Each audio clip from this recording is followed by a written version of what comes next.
Nasa kote ng tracker team ng Kidapawan City Police Station ang sinasabing top 8 provincial most wanted person sa operasyong ikinasa sa Purok 1B Barangay Ilumavis, Kidapawan City nitong Martes ng umaga. Kinilala ang suspect na si alias Julio na nahaharap sa kasong carnapping sa ilalim ng Republic Act 10883 na may nirekomendang piyansa na 300,000 pesos.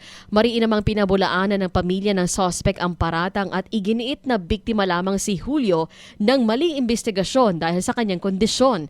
Ayon sa kanyang mga kaanak sa social media, may kapansanan ito o psychological problem ang suspect at nakiangkas lamang umano sa motor na ninakaw ng isang menor de edad na nakalaya na. Kwenestyon din ng pamilya kung bakit ibinalik sa listahan ng most wanted ang suspect, gayon nakapagpiyansa ito noon at hindi naman umano nagtatago sa batas. Sa kabila nito, nananatili ngayon ang suspect sa kustodiya ng Kidapawan City Police Station habang hinihintay ang commitment order mula sa korte.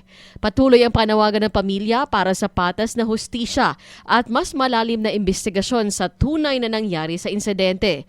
Nakikipag-ugnayan na ang Radyo Bida sa Kidapawan PNP kaugnay sa pagbibigay linaw sa naturang insidente. Cherry May Tapia, NDBC Bida Balita.